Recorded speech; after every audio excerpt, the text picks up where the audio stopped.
Part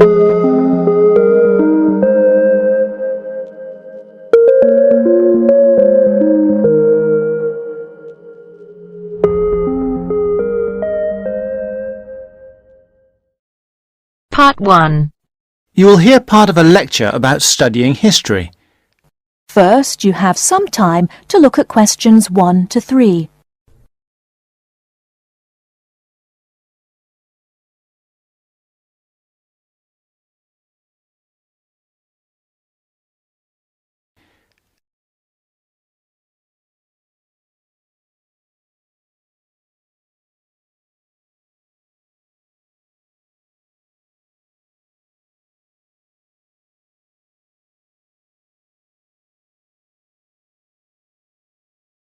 Listen carefully and answer questions 1 to 3.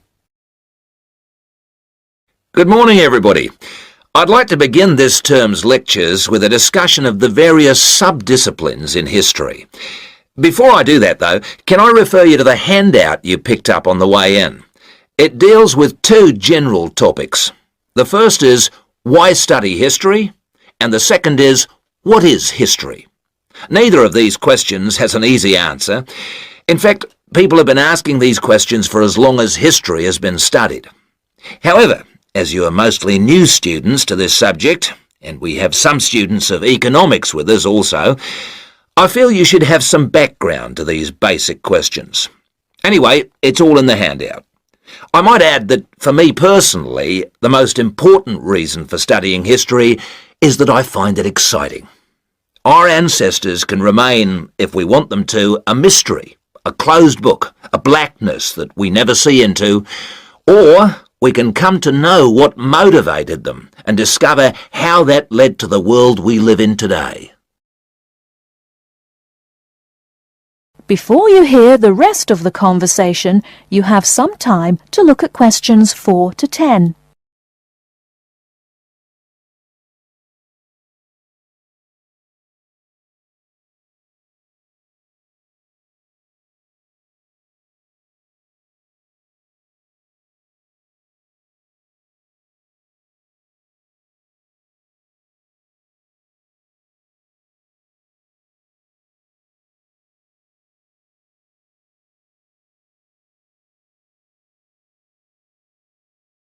Now listen and answer questions 4 to 10.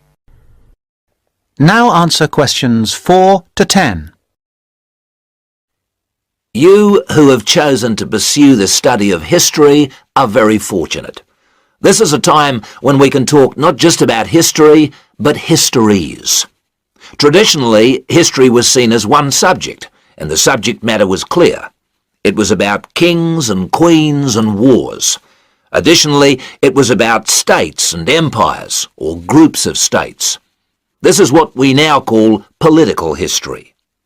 The subtopics were the parts of the world, for example, the history of China or of France. History has moved on somewhat, and we can learn a lot about current views of history by looking at the proposed lecture topics in our leading universities. In fact, you'll see that even the simplest definition of history, that it is about what happened in the past, is up for grabs. Some of the more, how shall I put it, progressive areas of study are as much about what should happen in the future. One example of this is the field of postmodern history. Likewise, feminist history looks at the past to make sure the future will be different, and it uses the past to assist in its efforts to make the future as it wants it to be. Somewhere in the middle of these two extremes lie a range of areas of study which have developed over the modern period, replacing the traditional idea of political history. These are by now mostly well established. You can study social history or economic history. Social history asks about the ordinary people and their lives, not just their daily lives, but their contribution to changes in our society. Ordinary people have desires and wishes which they try to put into effect, and this has a massive effect on social development which was not fully understood in the traditional study of history. By the way, one area of traditional history which I forgot to mention, but which has had a resurgence of interest in recent years, is the area of military history. This was, of course, of great practical use in more violent times, and unfortunately has become of increasing use and interest, academically and practically, in our own times. By the way, there is a new series of lectures on military history in our department, as if to demonstrate the truth of what I've just said. Ethnic and multicultural history are further examples of kinds of history which, like social history, differ from the traditional forms. Ethnic history is a modern concern which concentrates on the value systems and beliefs of a people, usually a minority people, which were ignored in the rapid forward march of the rich and powerful nations and states. How various ethnic groups live together and how their traditions change and develop is the subject of its contemporary cousin, multicultural history. In sum, as I said, you are fortunate to have such a wide choice of things to study in the fields of history. Choose wisely. And finally, it only remains for me to wish you good luck in your studies. That is the end of part 1. You now have half a minute to check your answers.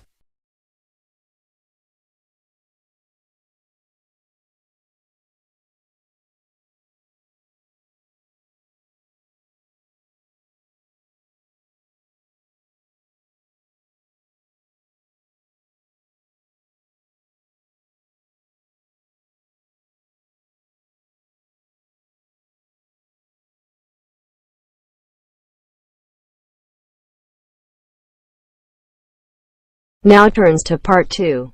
Part 2. You will hear a podcast on Canberra's theme park. Now you have some time to look at questions 11 to 16.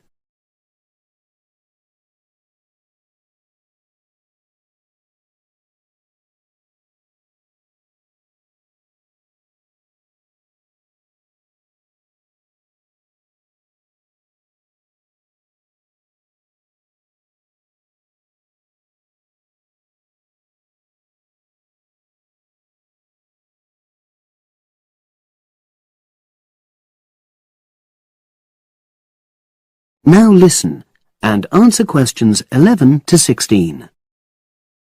Welcome to Canberra's Park podcast. In the next few minutes, I'll tell you a little about the park and the amazing things we have to offer.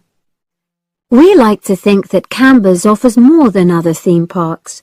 Like them, we have a variety of exciting rides for people of all ages, but Canberra's also places strong emphasis on the educational experience for its visitors. Not boring facts, but lots of interactive exhibits. Although it's mainly an outdoor experience, we do have some indoor activities if the weather gets too dreadful. The park's got a lovely, well-established feel, set in 80 acres of beautiful countryside, about 3 miles south of the tourist resort of Dulchester.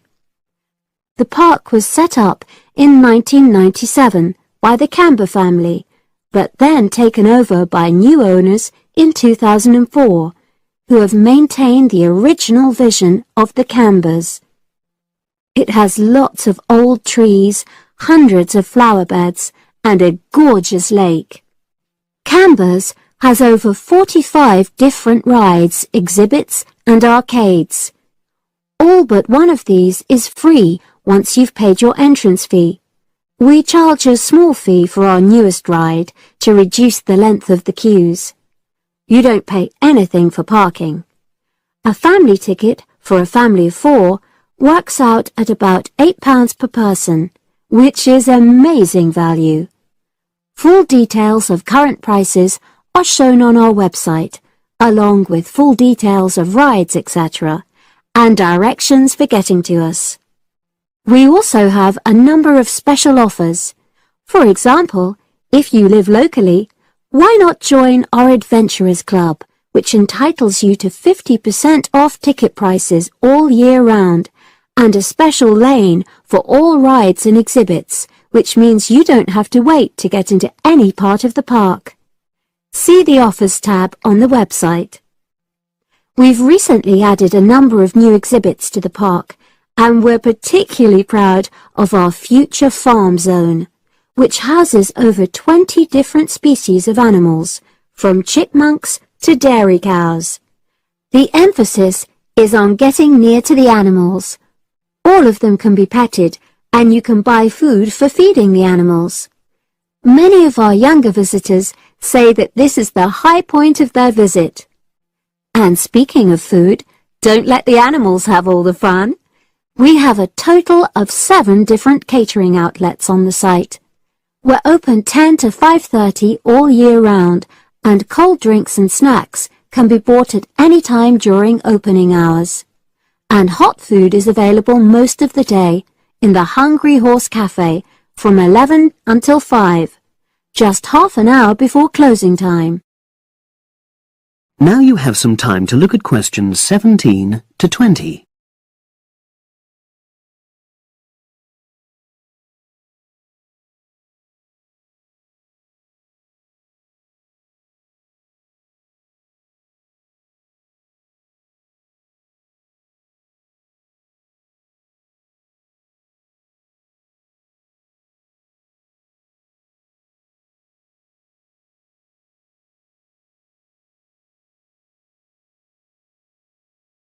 Now listen and answer questions 17 to 20. Now we want all our visitors to have an exciting time when they come to the park, but our first priority must be safety. Parents and guardians know their children's behavior and capabilities, but here at the park we have set certain conditions for each of the rides to ensure that all visitors get the maximum enjoyment out of the experience and feel secure at all times. There are 4 major rides at the park. Our newest ride is the River Adventure, which is designed to reproduce the experience of whitewater rafting. No amount of protective clothing would make any difference, so only go on this ride if you're prepared to get wet. Children under 8 can go on this ride, but all under 16s must have an adult with them. Not all of our rides are designed for thrills and spills.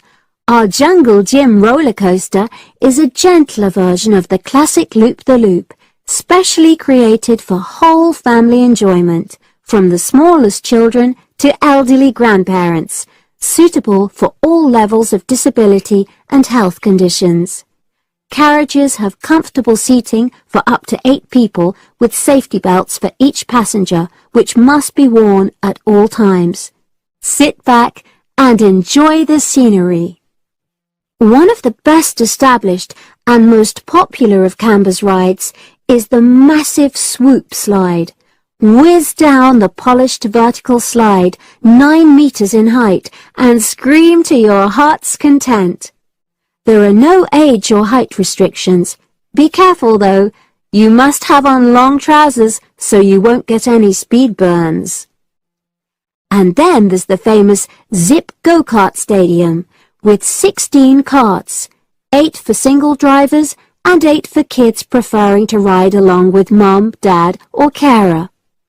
Take part in high-speed races in our specially designed Formula One style karts, but no bumping other karts, please. All riders must be above 1.2 meters because they have to be able to reach the pedals, even in the shared karts. Full details of all safety features are available on our website at www.camberspark.com. So come and make a day of it at Canberra's theme park. That is the end of part 2. You now have half a minute to check your answers.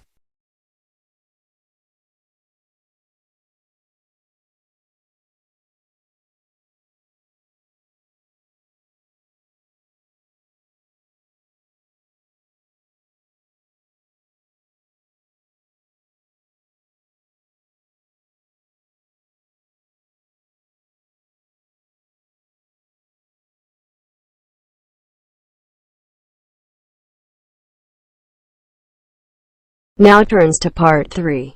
Part 3. You will hear a conversation between a student, Dave, and his tutor about a project that Dave has done about work placements. First, you have some time to look at questions 21 to 25.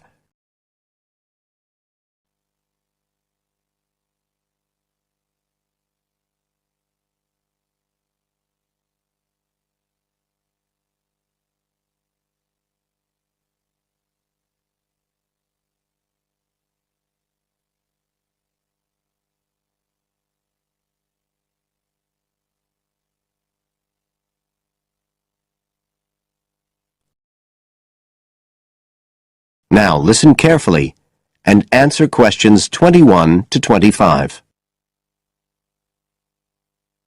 Good afternoon, Dave.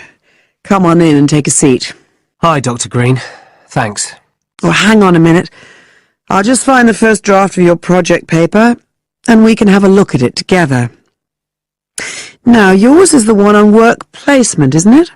Yeah, that's right. So what made you choose that for your project? Well, I suppose it was because sending students off to various companies for work experience seems to be such a typical part of educational courses these days. I mean, even school kids get to do it. But I felt everyone just kind of assumes it's a good thing. And I guess I wanted to find out if that's the case. But you don't look at schools or colleges, right? You've stuck to university placement schemes. Yeah, well, I quickly found that I had to limit my research. Otherwise, the area was just too big. Do you think that was okay? I think it's very sensible, especially as the objectives might be very different. So how many schemes did you look at? Well, I sent out about 150 questionnaires altogether. 50 of each to university authorities, students and companies. And I got responses from 15 educational institutions and 30 students in 11 individual companies. Great. That sounds like a good sample. And who did you send your company questionnaires to? Well, the idea was to have them done by the students' line managers. But sometimes they were filled in by the human resources manager or even the owner of the company. Right. I didn't find a full list anywhere, so I think it's very important to provide that, really. You can put it as an appendix at the back. Right. I've got a record of all the respondents, so that'll be easy. I hope other things were okay. I mean, I've already put such a lot of work into this project, identifying the companies and so on. Oh, I can tell.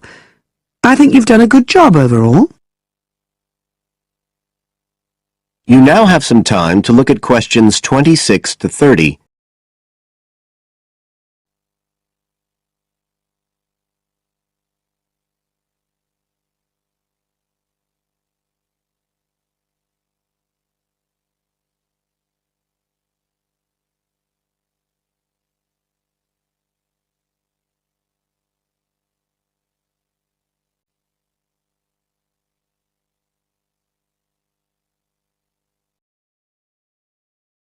Now listen and answer questions 26 to 30. I thought your questionnaires were excellent, and you'd obviously done lots of background reading, but there were a few problems with the introduction. First of all, I think you need to make some slight changes to the organisation of your information there. At present, it's a bit confused. Okay. What did you have in mind? Well, you write quite a bit about work placement in general, but you never explain what you mean by the term. So you think I should give a definition? Exactly. And the introduction is the place to do it. And then, look, you start talking about what's been written on the topic, but it's all a bit mixed up with your own project. So do you think it would be better to have two sections there, like a survey of the literature as the introduction, and then a separate section on the aims of my research? I do. You can include your methods for collecting data in the second section too. It would be much clearer for your reader. Establish the background first, then how your work relates to it. It would flow quite nicely then. Yes, I see what you mean. Anyway, moving on. I like the way you've grouped your findings into three main topic areas. Well, it became very obvious from the questionnaires that the preparation stage was really important for the whole scheme to work. So I had to look at that first. and I found a huge variation between the different institutions, as you saw. I was wondering if you could give a summary at the end of this stage of what you consider to be the best practice you found. I think that would be very helpful. Right, I'll just make a note of that. What did you think of my second set of findings on key skills development? For me, this is the core of my whole project, really. And you've handled it very well. I wouldn't want you to make any changes. You've already got a nice final focus on good practice there. Thanks. Right. Now, I think the last part, which deals with the reasons why students don't learn... What, the constraints on learning chapter? Yes, that's the one. I think you need to refer to the evidence from your research a bit more closely here. You know, maybe you could illustrate it with quotations from the questionnaires, or even use any extracts from a student diary if you can, and refer back to what you've written about good practice. That is the end of part 3. You now have half a minute to check your answers.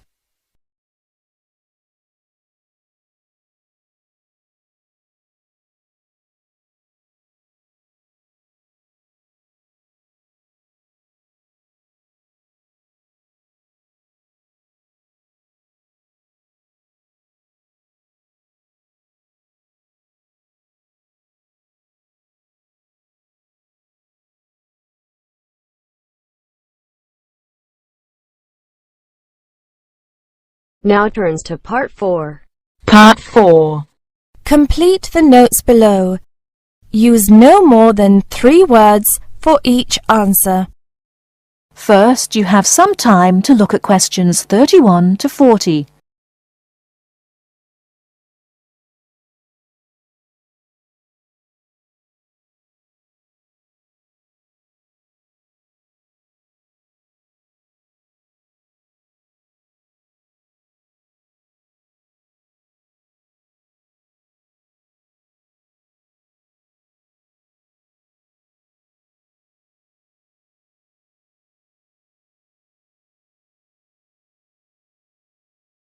Now, listen carefully and answer questions 31 to 40. Good afternoon. I'm glad you all found your way here. Now I'd like Dr. Wallace to introduce us to the Arboretum. Good afternoon. Although at first glance the Arboretum may look like a park, it is a research and teaching facility that also provides a place for people to develop a positive relationship with nature. When then University of Wisconsin-Madison purchased the land, mostly during the 1930s, much of it bore little resemblance to its pre-settlement state. Instead, it had been turned into cultivated fields and pastures that had fallen into disuse. The university's Arboretum committee decided, early on, to try to bring back the plants and animals that had lived on the land before its development. Though they may not have anticipated it at the time, the committee's foresight resulted in the Arboretum's ongoing status as a pioneer in the restoration and management of ecological communities. In focusing on the re-establishment of historic landscape, particularly those that predated large-scale human settlement, they introduced a whole new concept in ecology: ecological restoration. The process of returning an ecosystem or piece of landscape to a previous, usually more natural, condition. Madison was a fast-growing city in the 1920s. Fortunately, some leading citizens recognized the need to preserve open space for Madison's residents. Most of the Arboretum's current holdings came from purchases these civic leaders made during the Great Depression. In addition to inexpensive land, the Depression brought a ready supply of hands to work it. Between 1935 and 1941, crews from the Civilian Conservation Corps were stationed at the Arboretum and provided most of the labor needed to begin establishing ecological communities within the Arboretum. Efforts to restore or create historic ecological communities have continued over the years, with the result that the Arboretum's collection of restored ecosystems is not only the oldest, but also the most extensive such collection. In addition to these native plant and animal communities, The Arboretum, like most arboreta, has traditional collections of labelled plants arranged in garden-like displays. These horticultural collections, featuring trees and shrubs of the world, are the state's largest woody plant collections. That is the end of part 4. You now have half a minute to check your answers.